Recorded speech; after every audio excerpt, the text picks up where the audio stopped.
Ella es Marta Y ella es Azucena. y esto es Naturaleza entre líneas.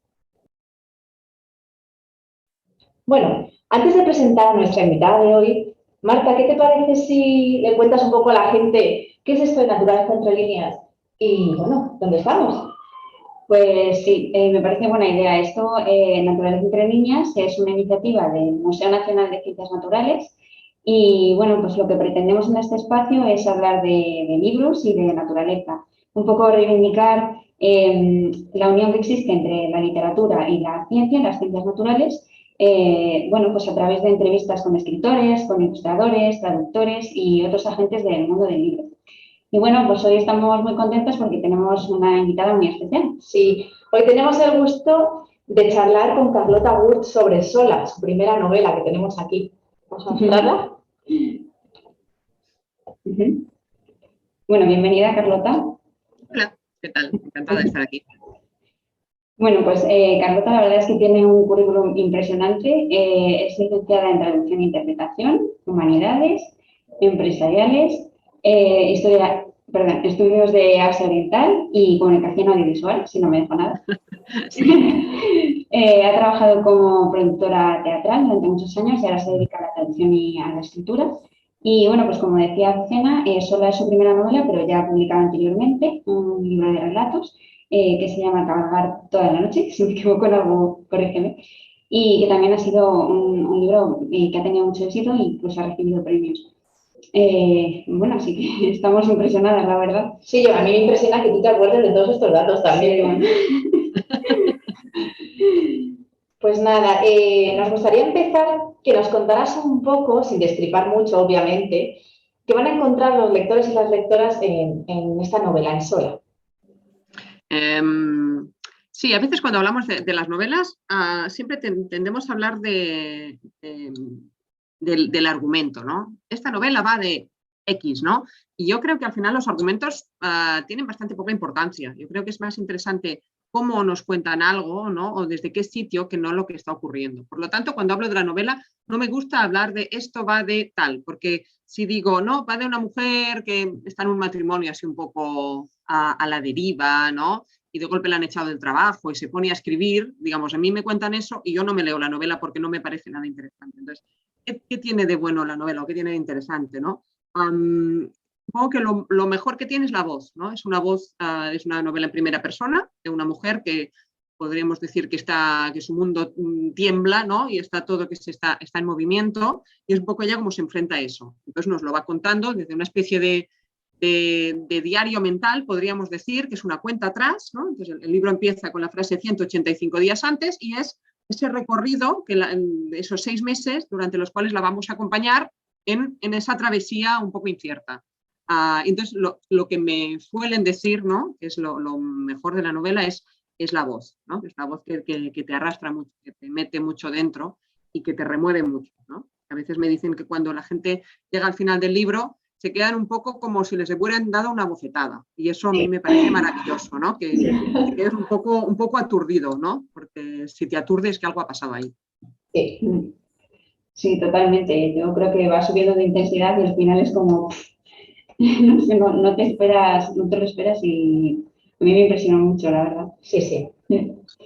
Pues queríamos ir un poco preguntándote cosas acerca de los temas que hemos visto en la novela y uno de los que más nos ha gustado, más nos ha llamado la atención, es el tema de la escritura. Se habla mucho del proceso de escritura y en este caso es un poco especial porque se realiza en un entorno pues, distinto, ¿no? Es en una masía, en mitad del campo.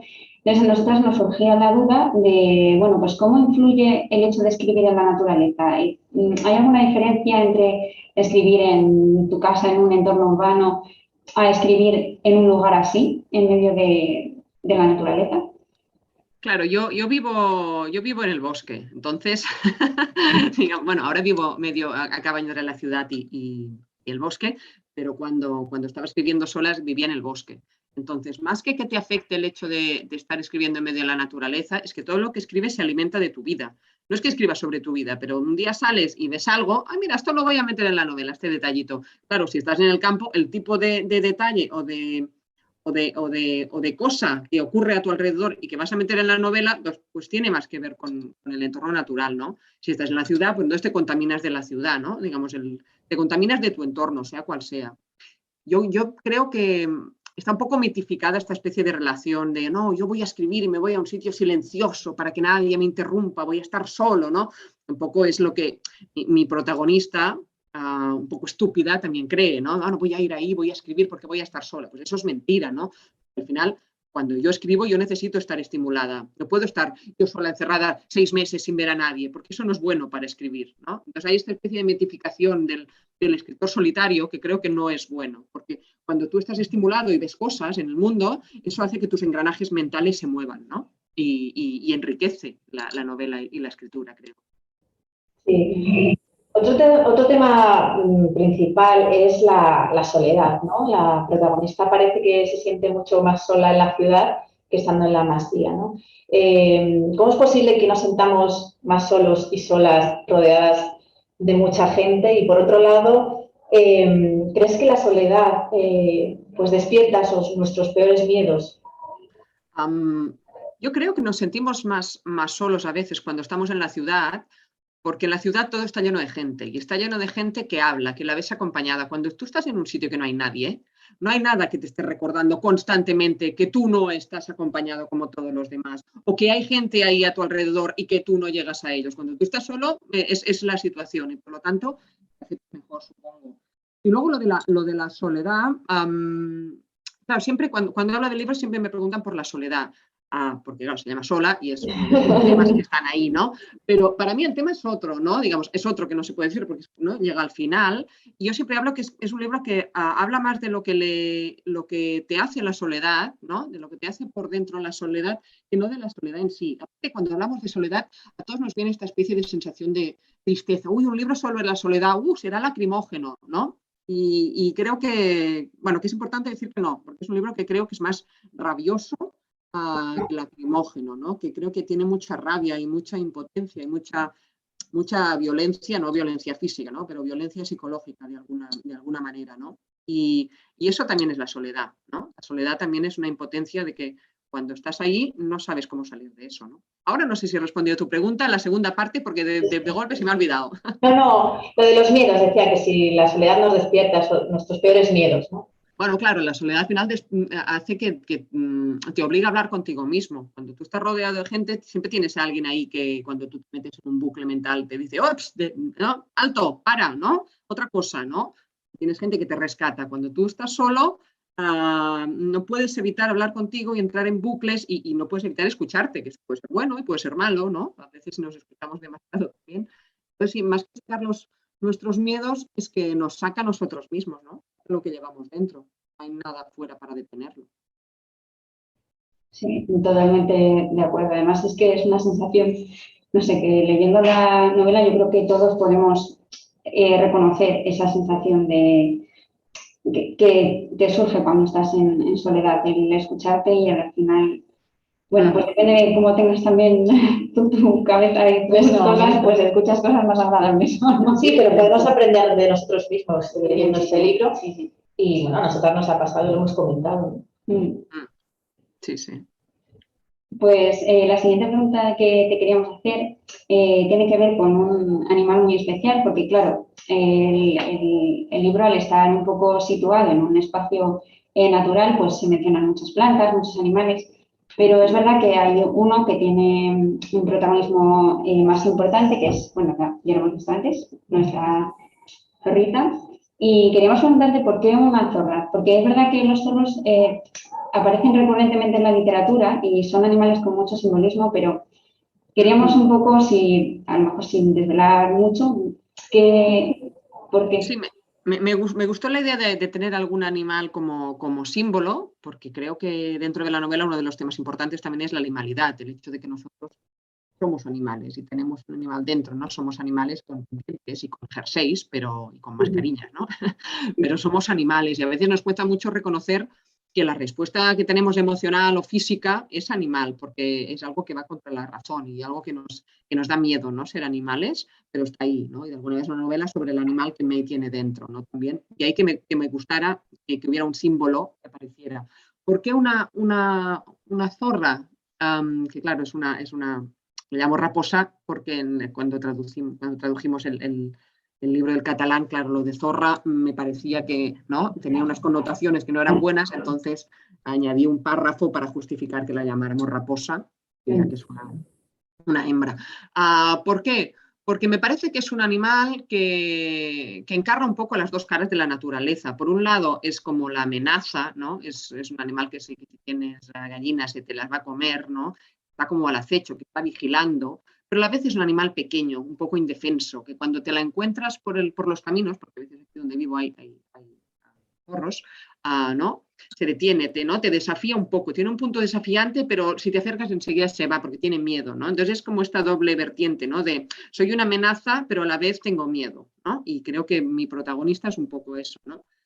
Cuando diseñaron la cubierta, en catalán hay una mujer y me dijeron, ¿no? ¿Y qué quieres? Le dije, mira, pues que tenga una mirada que sea eso, entre el miedo y la amenaza, ¿no? Porque es un poco la situación en la que viven los animales, ¿no? De que tienen que amenazar para sobrevivir, pero a la vez están muertos de miedo, ¿no? Y supongo que es como vivimos nosotros. Sí, bueno, sí quería preguntarte algo más porque nos ha gustado mucho ese personaje y la verdad es que no había pensado en esa caracterización de el miedo y la amenaza, pero que es verdad. Y otra de las cosas que nos ha gustado de esta raposa es que hemos visto que hay una conexión, o por lo menos así lo hemos sentido nosotras, existe una conexión como muy estrecha entre la protagonista, entre May y la raposa, pero también entre otro personaje femenino que no queremos desvelar mucho, pero que es un personaje que aparece en la novela y casi que tienen como una relación de transformación estos tres personajes. Y que a mí además ese personaje femenino me ha recordado mucho a otro personaje muy importante en la literatura que aparece en la obra de Jane Eyre. No sé por qué he establecido esa conexión. Entonces, la duda que nos surgía es si en esta relación, esta conexión que existe, tiene algo que ver también un poco la presión social a la que está sometida la protagonista y en general a la que estamos sometidas las mujeres, porque sí que hay como elementos comunes entre estas protagonistas y otros personajes de la literatura. Sí, supongo que sí, que todos los seres humanos no estamos sometidos a una especie de... La socialización no deja de ser una especie de prisión, ¿no? Es una prisión que nos salva y que a la vez es como una condena, ¿no? Y las mujeres más, ¿no? Porque tenemos la doble prisión de ser humanas y encima ser hembras, ¿no? Con todo lo que eso sigue conllevando. Sí, supongo que es una carga, ¿no? Tener que soportar y que lidiar con ciertas convenciones, ¿no? Con ciertas maneras de ver las cosas, con ciertas expectativas sociales sobre lo que debes ser, sobre lo que debes hacer, sobre las relaciones que debes tener, ¿no? Con tu madre, ¿no? Por ejemplo, ¿no? Y eso pesa, ¿no? Cualquier cosa que se salga de la norma es una potencial sentimiento de culpa, ¿no? De no estar haciendo lo que se debe, ¿no? Y para mí también digamos, la novela de alguna manera también es una especie de equilibrismo entre el sentido del deber, ¿no? De lo que hay que hacer y de lo que se quiere hacer, ¿no? Estamos siempre todos ahí como funambulistas, ¿no? Haciendo equilibrios, a ver, ¿no? Quiero hacer esto, pero debo hacer lo otro y es agotador, ¿no? Es muy estresante para el cerebro, ¿no? Tener que estar ahí siempre en esa decisión perpetua. Bueno, ya nos ha comentado Marta tu extenso currículum y supongo que estarás inmersa en un montón de proyectos profesionales, pero en el ámbito más concreto de la escritura, ¿estás ahora trabajando en algo? Que si nos puedes comentar un proyecto futuro relacionado. Sí, estoy, yo no paro. Pero sí, digamos, cuando escribí sola a la vez que cabalgar toda la noche que los cuentos, porque ir alternando una cosa y la otra, digamos, cuando terminaba un cuento me ponía con novela así como muy fresca y cuando me hartaba de la voz de la novela, que además es un poco cargante, pues me aireaba escribiendo un cuento. Y como me funcionó muy bien, estoy haciendo lo mismo. Entonces estoy con cuentos, con una colección de cuentos que ahora tengo 10, o sea que me faltan como un par quizás, y he planificado una novela nueva. De momento ya planificarla ha sido como una especie de levantar un edificio, porque aparte, ¿no? Es una novela un poco más ambiciosa técnicamente, por lo tanto será más larga, más compleja, ¿no? Y hay que engranarlo, ¿no? Digamos, como encajarlo todo.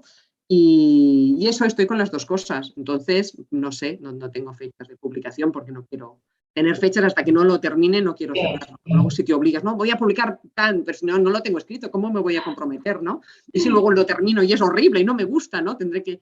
Entonces, bueno, con ella supongo que dentro de, no sé, un año o una cosita así, primero saldrán cuentos, espero, y luego novela. Estaremos pendientes. Bueno, tengo otra pregunta que no teníamos ahí contemplada, pero bueno, pues ya te la hago. Claro que sí. No, simplemente saber qué es la naturaleza en tu vida, qué significa para ti. ¿Qué significa para mí? No sé, muchas cosas. A lo largo de la vida va cambiando también, ¿no? Lo que significa para uno. Yo no es que sea una persona muy naturalista en el sentido de salgo a la naturaleza. Sí que me gusta pasear por el bosque. Desde que me fui de Barcelona, y vivía en Barcelona y hace como 15 años me fui, ahora he vuelto un poco. Entonces, digamos, cuando vives fuera, te das cuenta de que la naturaleza, el mundo pasa de una manera distinta. Por un lado, te lo relativiza todo, porque al final dices, bueno, yo estoy aquí, pero aquí existe todo esto que está más allá de, ¿no? Que está por encima de mí, que es más grande que yo. Cuando estás en la ciudad, no, ¿no? En la ciudad el humano está en el centro, en la naturaleza no, y eso te ayuda. Y luego me da mucha calma también, ¿no? Siempre digo que cuando estoy en la ciudad hay una fuente imparable de estímulos, ¿no? Todo el rato, la ciudad no. Siempre hay coches y motos y ambulancias y semáforos que cambian y gente que pasea y perros ¿no? Siempre, es muy difícil ver a la ciudad quieta, realmente quieta. En cambio, aquí me levanto, está todo quieto, ¿no? Es como si el mundo se hubiera acabado. Y eso me da mucha calma. Supongo que cerebralmente, porque al final cuando estás en la ciudad, el cerebro no puede dejar de estar analizando, ¿no? Lo que decíamos antes de las amenazas, ¿no? Esto es seguro, ¿por dónde voy, no? Digamos, hay un proceso de fondo del cerebro inconsciente, pero que está ahí trabajando. En cambio, en la naturaleza todo está más tranquilo y eso me va bien. Sí. Muy buena pregunta. Bueno, pues para acabar, queremos estrenar contigo una nueva mini sección que nos hemos inventado en Naturaleza entre líneas. Y le hemos puesto el nombre de Respuestas Guepardas. Hemos traído hasta 2 gueparditas aquí, tenemos. Y le hemos puesto este nombre porque, por un lado, las guepardas son preciosas y nos encantan, y por otro lado, que son muy rápidas. Muy rápidas. Sí, lo que queremos es eso, que nos contestes rápido. Te vamos a hacer unas preguntas, algunas tienen opciones y otras no. Lo primero que se te pase por la cabeza es lo primero que tienes que soltar. Vale. ¿Estás preparada? Eso es muy peligroso en mi caso, ¿eh? Siéntete libre. Libertad absoluta. Vale, empiezo yo, ¿no? Sí. Vale, si fueses un animal, ¿cuál serías? Una serpiente. ¿Cuál es tu verdura favorita? El tomate, pero no sé si es una fruta, ¿no? A veces no, pero vaya, el tomate. Aceptamos tomate. ¿Libro en papel, libro digital o audiolibro? Pues eso no puedo elegir. Audiolibro no. Libro en papel para español y catalán y libro digital para el resto de idiomas. Para diccionarios más rápidamente. Vale, tienes que elegir un planazo de sábado. Ir a un museo de ciencias naturales, ir a dar un paseo al bosque, hacer mermelada de higos o jugar al ajedrez con tu casero. Pues es difícil, ¿eh? Ir al Museo de Ciencias Naturales no es por haceros la pelota, pero creo que sería un gran plan. Genial. Y bueno, y para acabar, tienes que elegir entre estratocúmulos, altoestratos o cirrocúmulos. Ostras, eso es complicado, ¿eh? Pues casi que estratocúmulos. Esto que sepáis, el resto de las personas que lo veáis, que cuando leáis el libro lo vais a entender.